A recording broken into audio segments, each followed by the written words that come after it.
Shalom, selamat pagi. Puji Tuhan, hari ini kita mau mendengarkan kebenaran firman Tuhan. Haus dan lapar akan Tuhan. Matius 5 ayat 6, berbahagialah orang yang haus dan lapar akan kebenaran, karena mereka akan dipuaskan. Musim menuai sudah tiba. Jika dikatakan musim menuai sudah tiba, apa yang kita lakukan?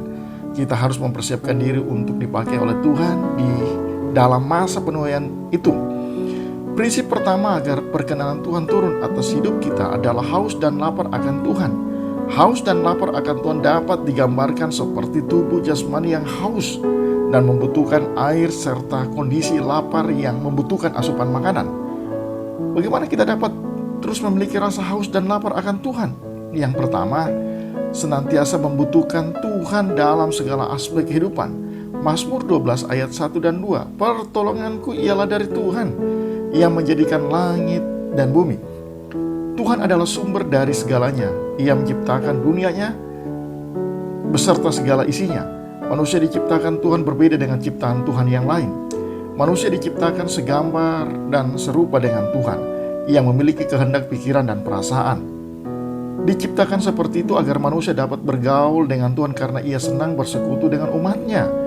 Sebagai orang percaya, kita sadar bahwa tanpa Tuhan kita tidak bisa apa-apa, tidak bisa berfungsi dengan baik, tidak bisa meraih potensi maksimal, dan tidak bisa menggenapi rencana Tuhan dalam hidup.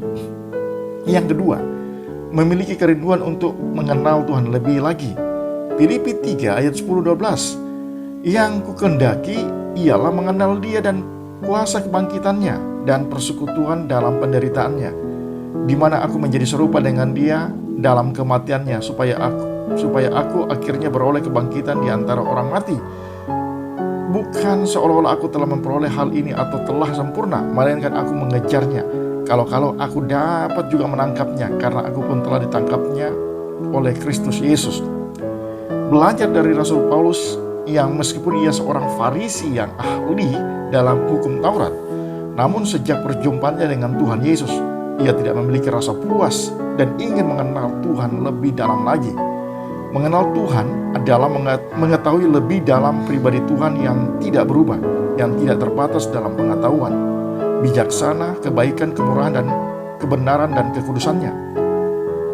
Ketika kita rindu semakin mengenal Tuhan lebih lagi, maka hubungan kita dengan Tuhan akan semakin dalam sehingga kita mendapat menggenapi rencananya. Memiliki kerinduan seperti itu akan menjaga rasa haus dan lapar akan Tuhan dalam hidup kita. Mengenal Tuhan dapat dilakukan dengan banyak bersekutu dengan Tuhan melalui firman-Nya. Jadi mari baca firman Tuhan setiap hari dan berusaha untuk mengerti apa yang kita baca sehingga kita bisa melakukan dalam keseharian kita. Yang ketiga, memiliki hati yang tertuju kepada Tuhan saja.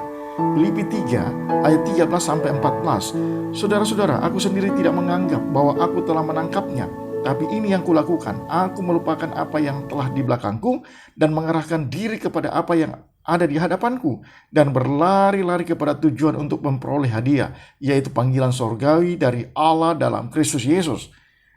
Hati yang tertuju kepada Tuhan memiliki arti bahwa apapun yang terjadi dalam hidup ini, kita senantiasa memandang dan bergantung penuh hanya kepada Tuhan saja. Karena kita percaya bahwa Tuhan bekerja dalam segala sesuatu dan Ia akan menolong kita tepat pada waktunya. Namun dalam kehidupan ini seringkali ada hal-hal yang menghambat, yang akan mengurangi haus dan lapar kita akan Tuhan. Ketika daging mulai tersakiti dan tidak diselesaikan dengan baik, maka itu akan menjadi penghambat. Kita bisa belajar dari Rasul Paulus yang melupakan apa yang di belakang dan mengarahkan diri berlari ke tujuan agar memperoleh hadiah. Hal yang sama dengan yang dapat kita lakukan dengan melupakan masa lalu kita yang buruk karena semuanya sudah diselesaikan di atas kayu salib Yesus, dan tinggalkan hal-hal dosa yang menjadi penghambat sehingga kita bisa berlari menuju tujuan yang yaitu hidup kekal di surga. Amin. Haleluya.